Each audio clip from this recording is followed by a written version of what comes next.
This is the Your Kick-Ass Life podcast, episode 56, with guest Amy Ahlers. All links and resources you hear in this podcast can be found by going to yourkickasslife.com/56. This is the Your Kick-Ass Life podcast with Andrea Owen, a no BS guide to self-help and badassery. Because ladies, let's face it, life's too short for it to not kick ass. And here's your host, the girl who serves it up straight with a side of crazy, Andrea Owen. Hey there, ass kickers. So grateful to have you here today for another episode of the podcast. And I'm going to introduce you to Amy Ahlers. She is the wake-up call coach and best-selling author. She's on a mission to stop women from being so darn hard on themselves. Since 2000, she has been an international certified life coach and also the co-founder of Inner Mean Girl Reform School with Christine Arylo, Visionary Ignition Switch with Lissa Rankin, and Finding Your Calling with Lissa Rankin and Martha Beck. Her newest passion is the Mama Truth Circle, where she supports moms to embrace the whole truth of motherhood, messiness, and magic.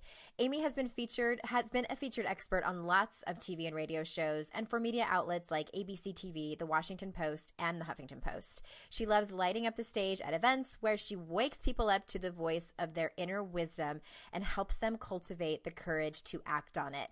This woman is speaking my language, so we're going to get on with the show in just a second.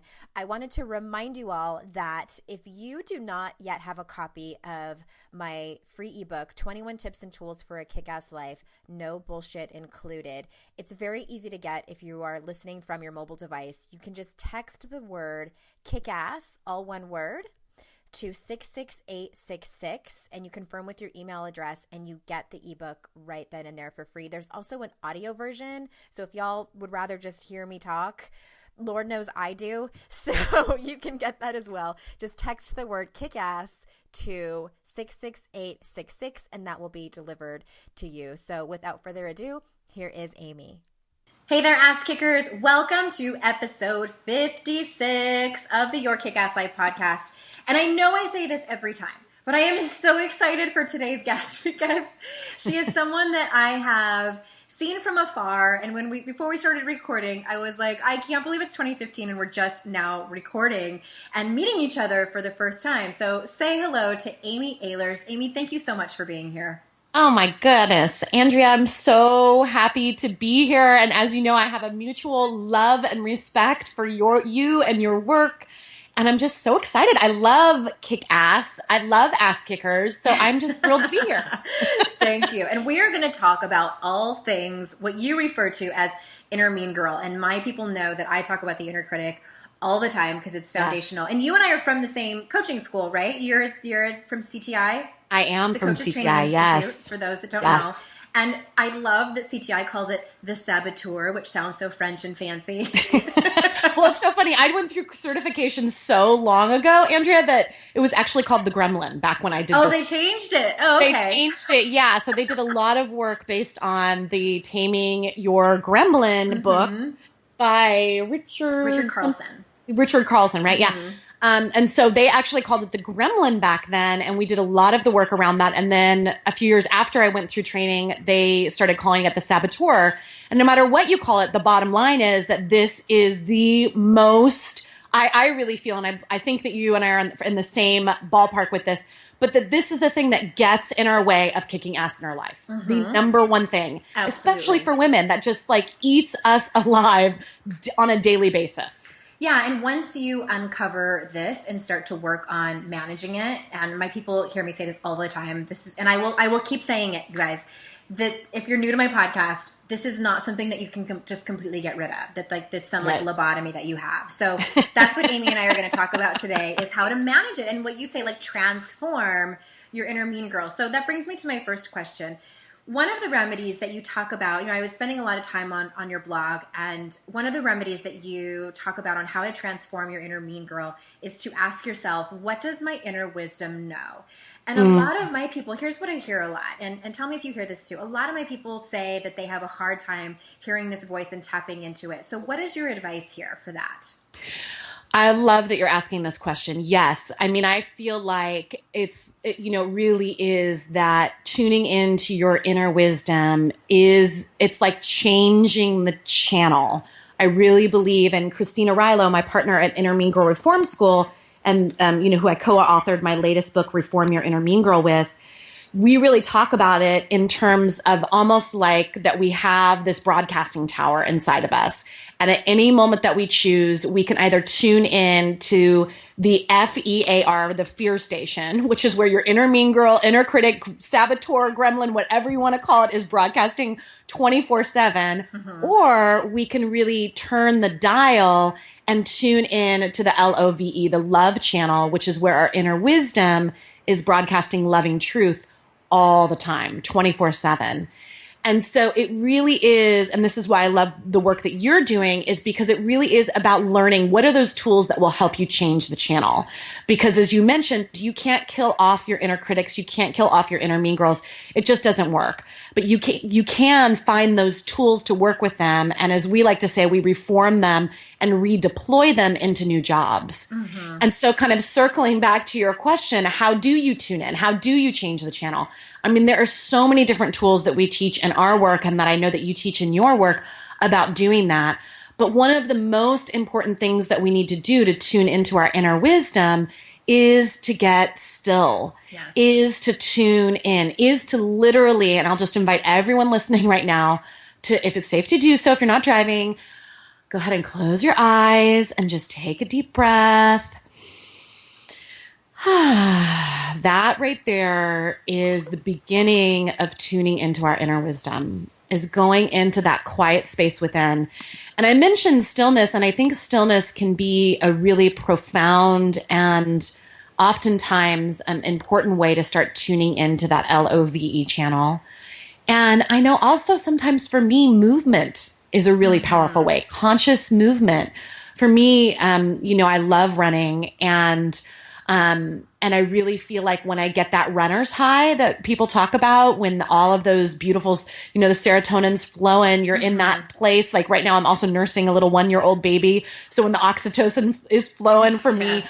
That also helps me tune into my inner wisdom. So oftentimes for me, before a run, before a hike, before I'm going to get that heart rate up, I'll actually say, okay, inner wisdom, bring me messages. I'm ready. What do you have to say to me? Mm-hmm. So there's different tools. And I think it's really about learning and establishing that relationship with yourself so that you start to understand what are the ways that you can communicate with your inner wisdom.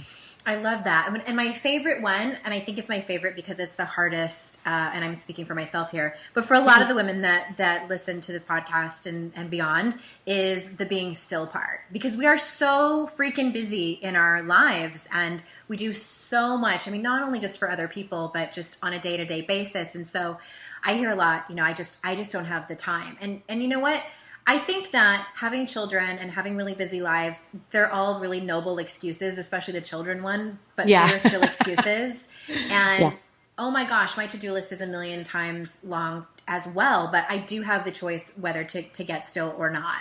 And I second everything you said 1,000%. And the whole exercise piece too is, I find when I'm not exercising is when I really, really get stuck in my head and I hear things on loop, and that's when I get stuck more so in the fear. And I totally agree with you. I want to add one more thing that's one of my favorites too, is to surround yourself, and this takes time. This isn't like snap your fingers and can do it. Surround yourself with people who speak that same language, that Amy and I are speaking right now, and that get it. Even just to the littlest extent, maybe like have a conversation with your best friend about this. You're like, I listened to this crazy podcast by Andrea, and they're talking about this inner voice. What does yours say? Here's what mine says, and really kind of hold each other accountable. I mean, one of my favorite things that my best friend does for me when I'm really stuck in something and I'm agonizing over something, and maybe it's a decision, and she'll say, okay, well, obviously there's fear there. So what is the fear telling you?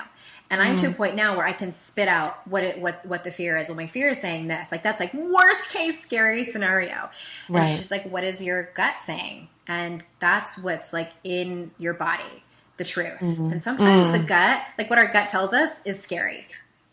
Absolutely. It absolutely is. Well, and I love it. I love everything that you're saying. I just kind of to go back and really put a highlighter on this of all the excuses of just how busy we are and how hard it can be and challenging it can be to find the time. And Christine and I always laugh about that. Like we're going to somehow like go into the kitchen and whip up more time or what have you. But the way that we frame it is it's about creating space and really claiming and carving out that space. And I know for me, that space sometimes is literally just putting my hand on my heart and taking a deep breath first thing in the morning before I launch into getting lunch ready for my oldest and getting my, nursing my youngest and getting her in the stroller and getting out the door. Like I just went through this. I feel like by 10 a.m. every morning, I've lived an entire lifetime because of, getting the lunch ready and the breakfast ready and the this ready and do you have a jacket? Okay. Do you have everything that you need? Do you have your homework in your backpack and blah, blah, blah, blah. All of that stuff. And then walking to school and then getting back and then getting the baby down for her nap. And it's like, oh my gosh, it's exhausting.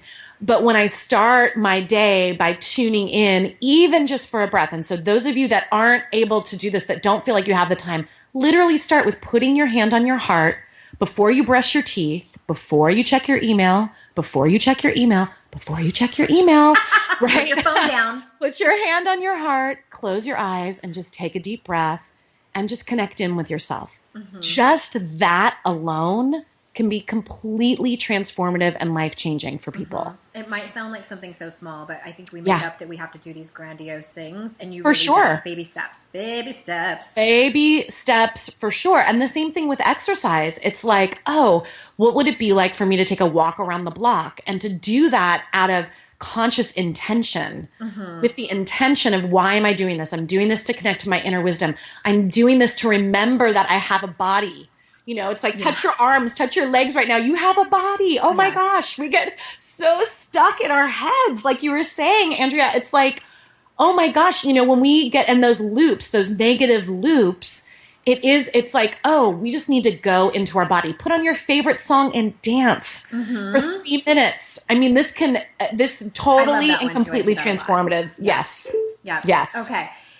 So you wrote a book, I think it was published in 2011, Big Fat Lies Women Tell Themselves, which is chock full of all the shit our inner critics tell us. And I think there's something like 66, isn't there? Like 66 chapters, 66 lies. It's so funny because now I'm like, well, how many are there? That's so funny because I've been talking so much about my new book that, hold on, let me tell you. Now it's going to be 59. I'm like, it's not 66, 59. 59. Okay. So 59 Big Fat Lies. Book. Yes. Guys, run out and get it. And so can you tell us what you feel like are the most common ones you see in the women that come to you? Yes. I would say big fat lie number 1 in the book. So as you were saying, Andrea, just kind of the format of this book is that I have 59 big fat lies, and each of the lies has a corresponding truth and then a coaching challenge exercise and then an affirmation and an inspiring quote. So it really is one of those very bite-sized books. You don't have to read it in order. It's not a step-by-step process. That's where my second book comes in. But my first book was really, I wrote this for the busy working mom because I know any of you out there that whether you are a mom to 4-legged or 2-legged or, auntie or whatever you are, it's really bite-sized. And so big fat lie number 1, which is, there's a whole section in here called the motherload big fat lies. Big fat lie number 1 is I am not enough. I don't think anyone listening to this podcast can relate to that, Amy. So let's just move on. I know. Well, it's so interesting because really and this is part of the work that I love doing with women and that we do at Inner Mean Girl Reform School, is it really is trying to find that motherload big fat lie. What is that big fat lie that's just like your inner mean girl, your inner critic's go-to? That go-to one that just gets you every time. It's like when you distill it all down to the basement bottom level, what's that one that when your inner mean girl says it to you, it just rocks you to the core? And I find I'm not enough is one of them. I'm a total fraud, or I'm an imposter. I'm unlovable. I'm damaged goods. These are some of those big fat lies that really are at that core bottom level. And when we start to really identify that, and it usually, I mean, these are like the types of things that, you know, when I'm in rooms, either speaking at companies or leading a retreat or even doing a virtual workshop, and I ask women to turn to the person next to them or put them in a virtual breakout group and say, you know, what's the big fat lie that your inner mean girl loves to beat you up with? Women usually know the answer to that. They usually, if they just take a moment and say, oh yeah, that's the one. And there's such power in really bringing that big fat lie out of the darkness and into the light so that it can be healed. And so that you can really see the absurdity of it. And I'm sure that you have noticed this too, Andrea, when you're working with your clients and you have this incredible, wonderful, amazing human being sitting across from you, and you start delving into this stuff with them, and then you hear them say something like, well, I'm just damaged goods. And you're like, are you kidding me? You are so magnificent. Right? We can see that in other people. And when we start really bringing it out of the darkness and into the light, it really shines that light on it and it allows it to be healed. And you can see how absurd it is. Yes. How absurd it is. Yeah. If I wasn't already married, I would ask you to marry me.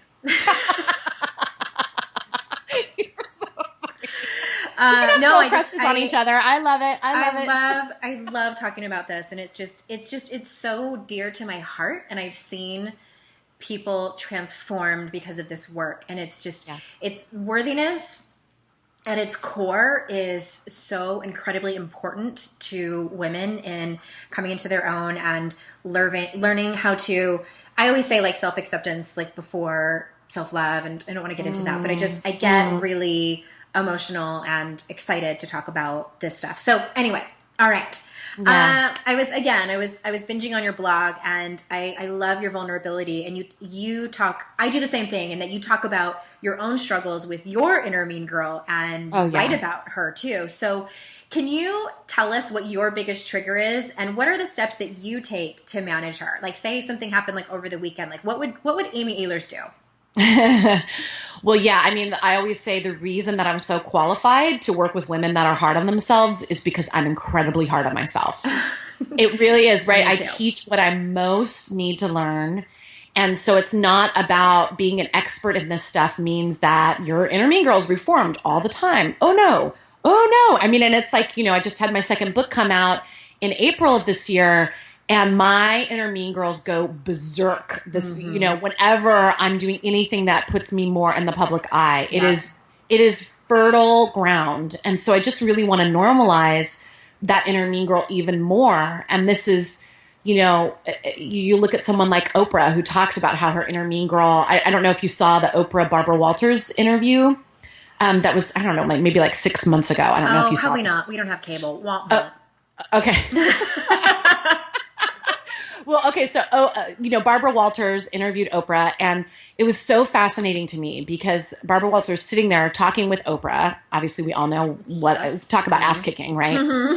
Whether you're like a huge fan of her or not, you got to respect the woman. My gosh. I mean, she's done so many amazing things. And Barbara Walters said the question was something like, what is something that you want to learn before you die? Like, you've done so much. What is it that you want to learn?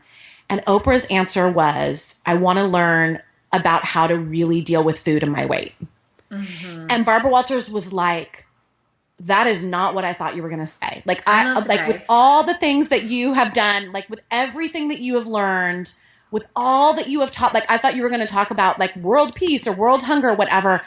And it's really about food and your weight and your body. And Oprah was like, yeah, like this is still her struggle. And I was just blown away, at her vulnerability and her authenticity in that moment to just really answer what her struggle still is. And it just goes to show that you can have all of those outer things. You can have all the money, the fame, the fortune, be making a huge difference in the world and a huge difference in people's lives. And we still have those inner mean girls that beat us up about whether it's about our body or being a fraud or not enough or what have you. That outer stuff is never going to give you that inner peace. That inner peace comes from doing that inner work. And so for me, yeah, my inner mean girl still struggles with all of it. I was just having an inner mean girl attack, which is what we call it. Oh, it's so funny. I call it gremlin attack. Yeah, right? It's like, it is. And it feels like you are under siege. You are being attacked from the inside out. And I was just having an inner mean girl attack just the other day around some stuff in my business. I was telling you before we started recording here that I just joined this, I made a huge investment in this program to really help me with my business and take my business to the next level. And I was having just one of those inner mean girl attacks where she was just like, why even bother? Why even bother trying? You're never going to make that big of a difference anyway. Mm-hmm. She was just I was just going down the rabbit hole of total insecurity. Does my message even make a difference? Am I even having any impact in the world? Is there anyone out there? Yeah, exactly. Well, right. And this, part of this is like the whole thing about being in a virtual business. Sometimes you forget that you're making a difference. So I'm so grateful because I actually have a retreat that I'm going to be leading soon. And it's just so great to get in a room and be around other people and look them in the eye and be with them heart to heart. Yes. Yeah. To just have that reminder. So in that moment, I always go back to one of our foundational tools. And this is a tool that I wrote about in both of my books. And it's something there's some free videos about on my website and so on and so forth, because it's just one of those things that's so incredibly simple, but incredibly powerful at the same time. And that's the wake up call 3-step process. And so this is how the wake up call 3-step process goes. And if you're somewhere where you can do this, you can even take out a piece of paper and follow along.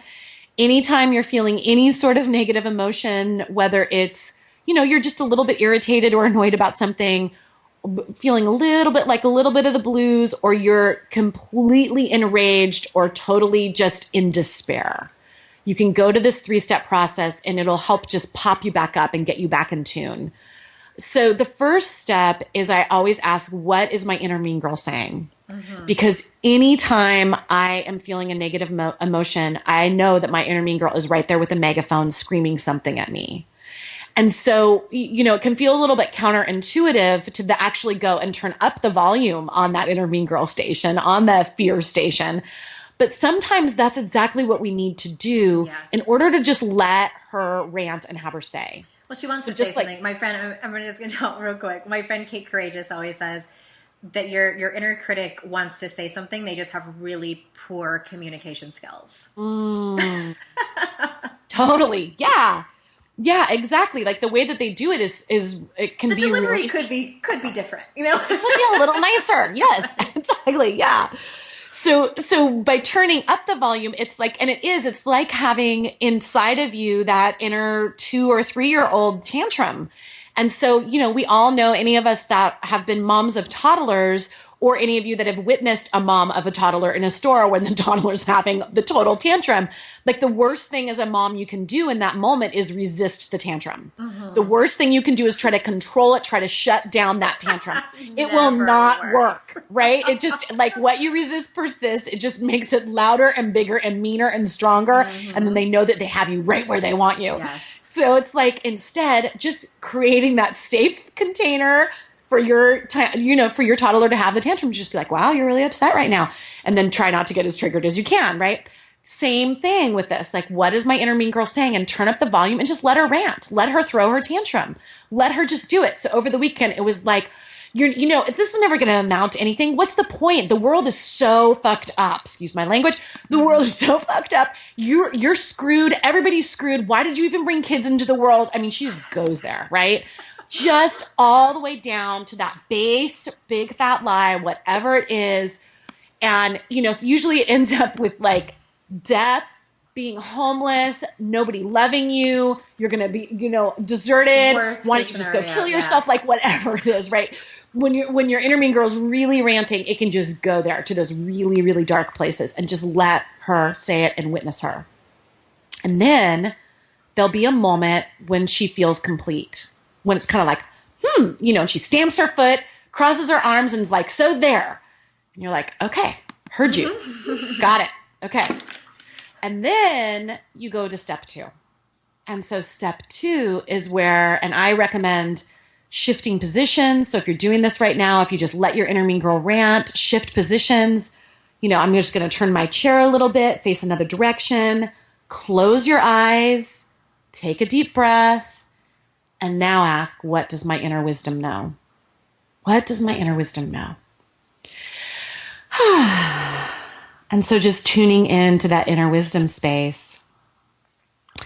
And for me, over the weekend, my inner wisdom was like, Amy, you're doing a good job. And even if you've just impacted one person and helped one person in the world, that is enough. Mm-hmm. And everything's going to be okay. And there's meaning behind your work. There's meaning behind your work. And as you amplify your message, there will be fulfillment in that for you.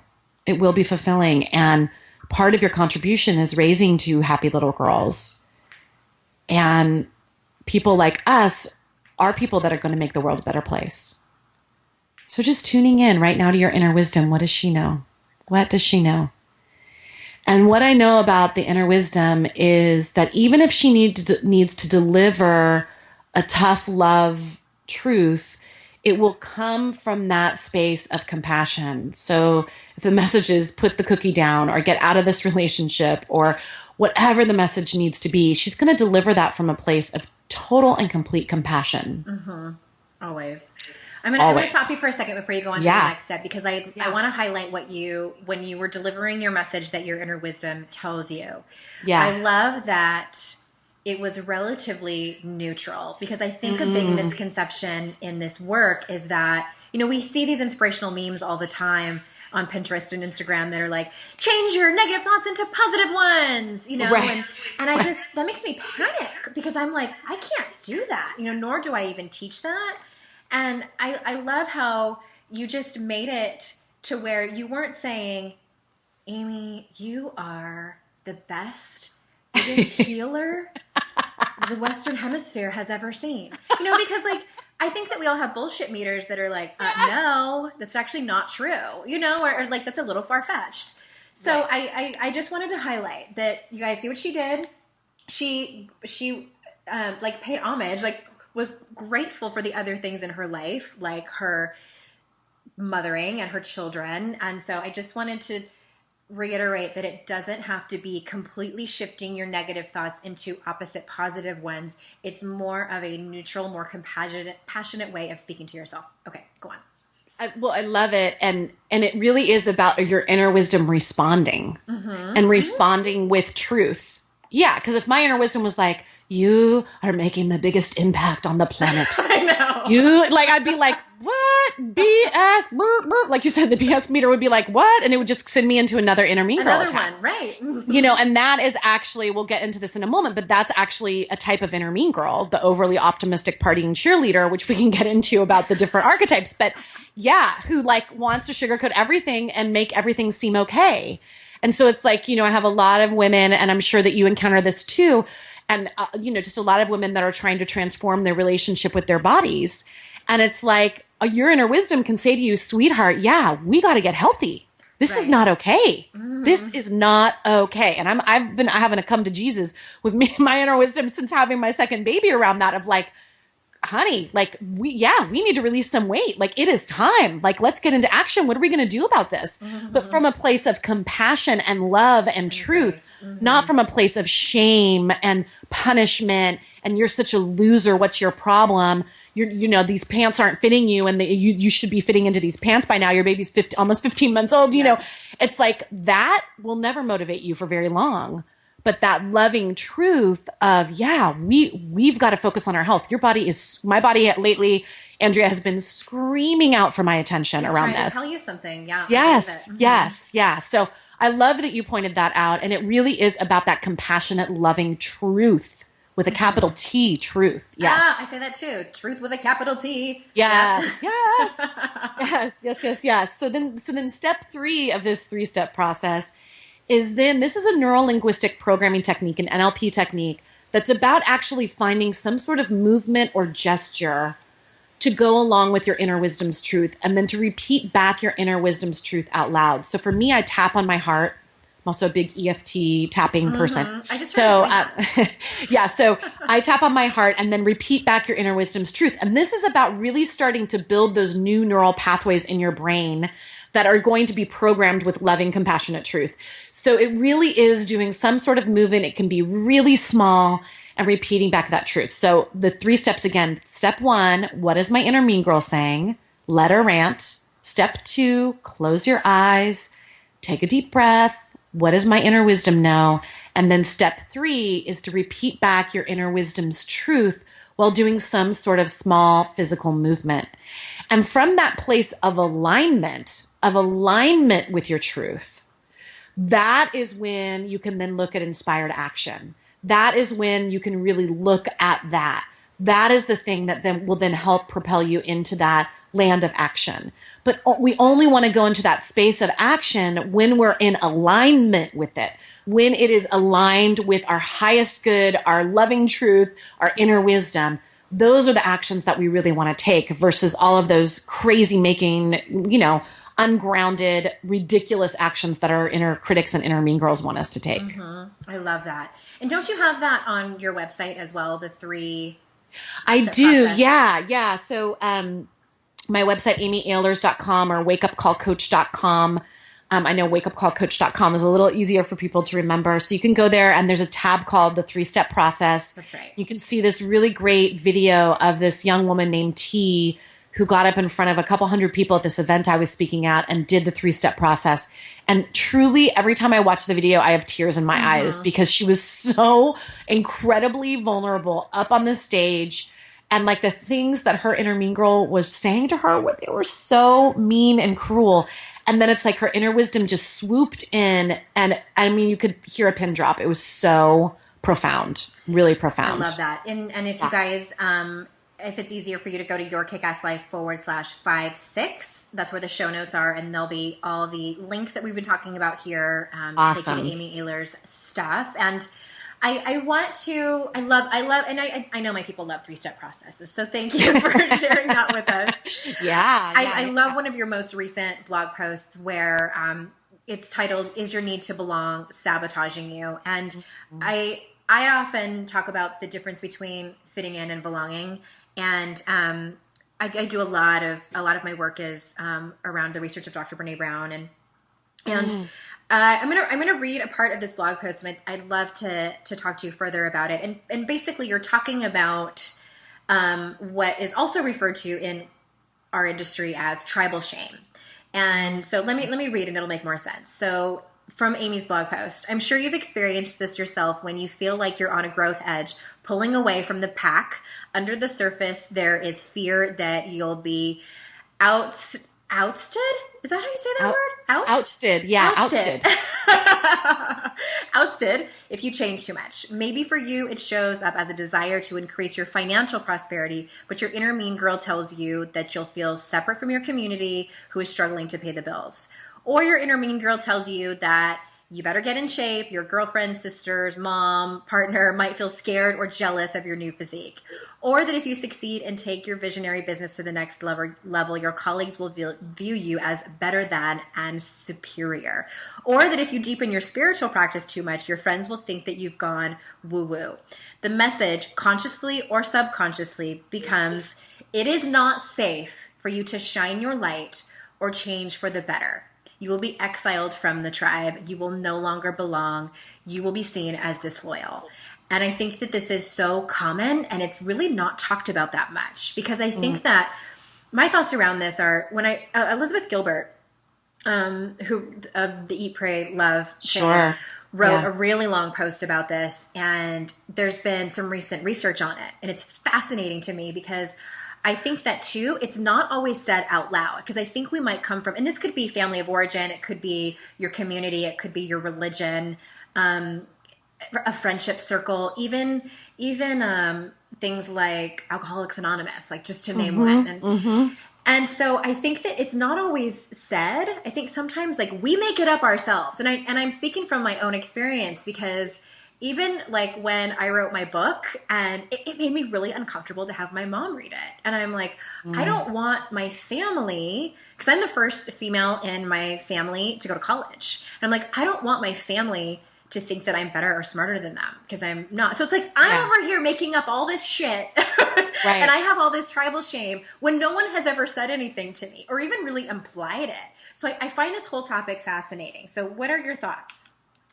I love it. I love that we're talking about this. Yes, because it really is. And I think, there's the conscious ones that we know about. And then there's these really deep-seated subconscious ones, subconscious desires to belong. I mean, it really is part of the human psyche. We want to belong. We need to belong.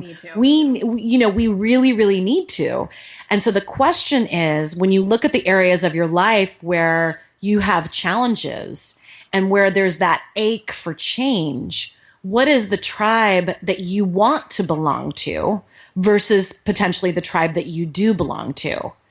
And so really looking at, is there this new thing? And this is why with that business program that I was telling you about, Andrea, I really looked around and said, is this a tribe that I want to belong to? Mm-hmm. Is this the tribe of where I'm headed and where I'm going in my business? Or is this a tribe that's going to reinforce things that don't work for me? And so this is why it's so important to really look at your coaches and your mentors and the groups that you belong to and really consciously make decisions around the people that you surround yourself with.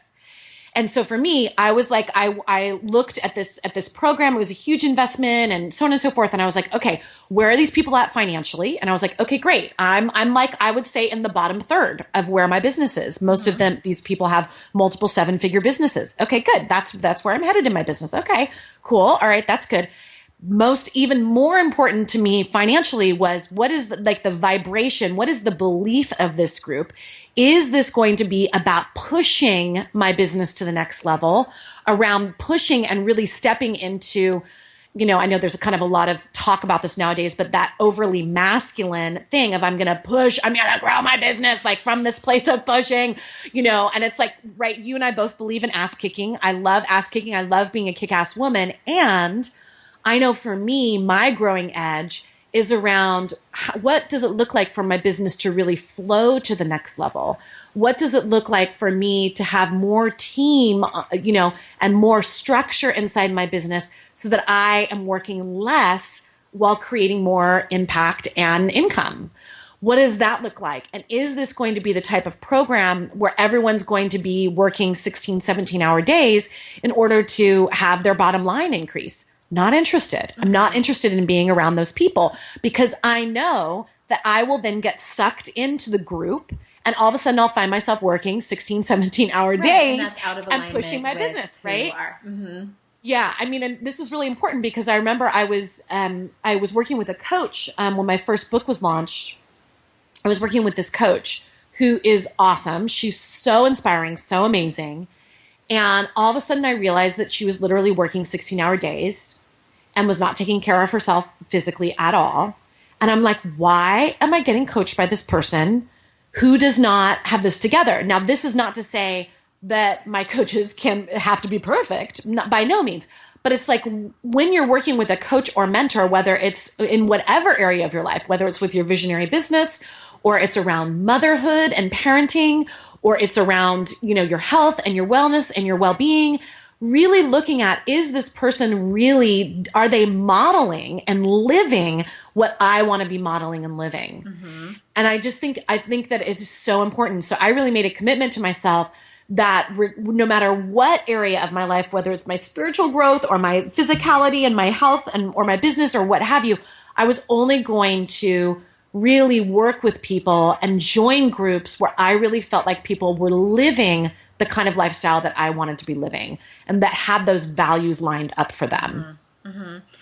I love that. And I think that what comes up a lot for my audience, what I hear, because I preach this too, make sure you surround yourself with people that are in alignment with maybe not the values that you practice 100% in your life, but definitely are the values that you want to adhere to in your life on a regular basis. Because it'll come. It's practice one day at a time.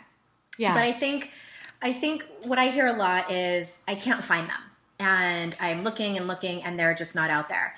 And I just want to say this because I know that there's some people listening who are saying that. And I'm just talking to you, y'all. Yeah. I think that if you can't find them, I would love you to do Amy's 3-step process and ask the universe for them. I think that there's so much power in asking for what you want. And my second part of that is to work on yourself like nobody's business. Because Amy, my best friend, one of my favorite quotes that she says is, the universe can't show up unless you do.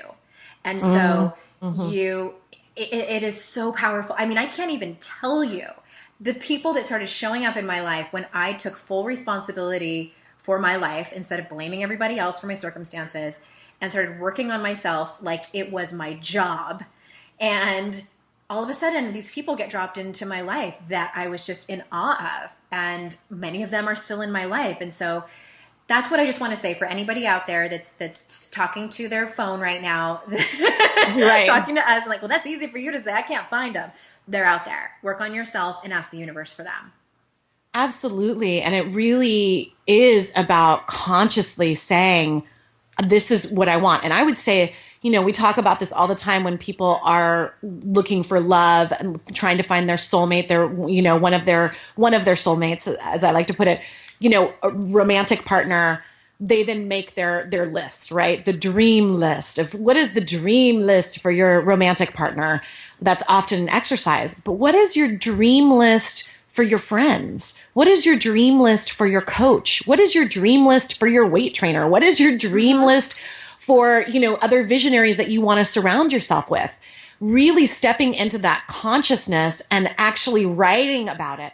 Writing about how you want to feel when you're around these people. Writing about how you want to feel when you get off the phone with your life coach if you're going that route. Really consciously making that list, not from a space of rigidity and being like, this person needs to meet these requirements, but from that inner wisdom space of, these are the kind of people that I want to draw into my life. Yeah. And as you get more and more clarity, and I think the key is there, how do you want to feel? How do you want to feel when you interact with these people? I think that is so key. And that will really carry you into magnetizing those people into your life and attracting them in. And also it will really make that, that part of our brain, the reticular activation system, that really notices things, right? It's that whole phenomenon of when, you buy a red Prius and then all you see out on the road is other red Priuses. It's not that they weren't there before. It's just that your brain decided it wasn't important. But all of a sudden you will be able to find people, you will see them the way that you had never seen them before. Yeah. Because you're letting your brain know, hey, this is important to me. These type of people are important to me. Well, and I think too, like, just to tag on to that, because I give that exercise out every once in a while, and I also never give out that exercise without also giving out the exercise of, also make a list of how you're going to show up in the world. Because I think it's one thing to make a list of what you want, but I just sort of, I don't know, maybe it was because of my own experience. Like, I made that list and I felt like I was handing out job applications for people. And it's like, okay, you have to meet this criteria. But then it's like, well, what am I going to do? Because it's scary as all hell a lot of times to work on ourselves. But if you ask for this person and then they show up in your life and then you're like, that's great, I'm going to stay the same. Well, that's not fair. Right. Well, right. And it's like, be the person that you want to find. Exactly. Really look at all those qualities that you want in your lover, in your coach, in your kids, in your whatever, and then look in the mirror and say, how can I be that person? How can you walk Because, yeah, exactly. Like attracts like, for sure. And it's like, it really is. It's, I remember for me when I first moved back up to the San Francisco Bay Area, which is where I live now and where I'm originally from, I was pregnant with my first daughter and I was going through a business divorce, as I will call it, because it really did feel like a business divorce from a business partner of mine at the time. And it was really stressful and really hard. And I didn't really know anyone here in the San Francisco Bay Area. I hadn't lived here since I was 17 years old. And I had all my family, but I didn't really have a community of friends and a community of colleagues. And so I started to really consciously say, I really want, I'm a huge extrovert, as you probably can notice from the way that I talk, huge extrovert. So community, and especially working from home, it was like community was hugely important to me. And so I really looked at who are the people that I want to surround myself with? What are the kind of colleagues that I want to have? And I have to tell you now, I I pinch myself daily with the people that I get to hang out with, like with the colleagues that I get to hang out with, other authors and teachers and visionaries and bloggers and all this stuff. I mean, it's insane. Mm-hmm. The women. Yeah. How long do you think that took you? Just because I know people want to know. Yeah. You know, it kind of came on a little bit of gangbusters. It felt a little bit like a waterfall. It was, what I did is I actually back in, what was it? 2009, I did a series called the Women Masters Teleseminar Series. And it was completely, I invested all this money in it because up until that time, I've been life coaching now for 15 years. But prior to 2009, I really was running, you know, a one-on-one coaching practice and then had corporate coaching clients. Mm-hmm. And when this business divorce happened, I was like, I really want to understand how to do things virtually. I'm about to, at that time I had just had a baby. I wanted to be at home. I didn't want to be traveling to work with corporate clients. So I invested a whole bunch of money in learning about internet marketing with a teacher. And one of the things I heard about was building your list through doing a telesummit. And I was like, oh, okay, that seems interesting. I'd like talking to people. I'd like to interview people. That sounds really fun. So I made a list of all of my favorite luminaries and teachers. And I went on a run and I said, okay, give me a sign if I'm supposed to do this. And the idea of the Women Masters came into my mind on this very particular run. I remember it as if it was clear as day, wild. And doing that series ended up changing my entire life. And now, and basically a whole bunch of the people that I ended up interviewing on that series, I ended up becoming really close friends with. And so it was really that particular series. And that just, it opened it, like the floodgates opened of the community here. I started being invited to different dinners and people's book signings. And I just always said yes. It was like an opportunity after opportunity. Yes, yes. Oh, yes. Yeah. Mm-hmm. Let's get together for coffee. Yes. And it was like this huge, spiral of all of these wonderful and amazing people coming into my life. So I would say, by the end of 2009, I felt like I started really having some really great friendships, including Christina Rilo, who I then later co-founded Intermean Girl Reform School with. And then now, we have this book out 5 years later about the topic, which is just crazy to me. Because I would have never thought 5 years ago that we would have ended up, getting a Simon & Schuster book deal and doing all this stuff. It's wild to me. But that all came from her assistant doing a Google search and finding, my Women Masters Teleseminar Series. And then Christine sent me an email and we ended up living 5 minutes away from each other, which is unheard of in the San Francisco Bay Area. So it was like, I mean, it's legendary. For me in my life of what the Women Masters really led to in my life. Well, that's amazing. And such a testimony to you. Like you just said, even really quickly, or like I went on a run and asked for, a sign and then you got it. And I think that it's persistence and consistency, you guys, and all of this work and everything that we've talked about, it's persistence and consistency. And I can guarantee you, I can speak for Amy too, that we still work on this stuff every single day. Oh yeah. Oh yeah. Faux Absolutely. Mm-hmm. Yeah. What's that? I said faux show. Faux show. Yeah. Well, thank you. So I'm definitely going to have you on again because I didn't get to ask you everything I wanted to ask you. So I'm telling you now, I'm being bossy. You're going to have to say yes and come back on in a month or so. We'll do part 2. I could talk for hours with you. Yes. I know. We can. We can give out all of our tools and help everyone transform their inner mean girls. So thank you again so much, you guys. Show notes are at yourkickasslife.com/56. And Amy, please tell everyone the easiest way they can contact you and read everything that you've ever written in the world. They could just head over to wakeupcallcoach.com. And at wakeupcallcoach.com, there's a Wake Up Your Inner Wisdom kit that's free there. And you'll find out about my books and blogs and all of that good stuff. So wakeupcallcoach.com. Thank you so much for being here. And ladies, I will see you next time for episode 57. And until then, I will see you in cyberspace. Bye-bye.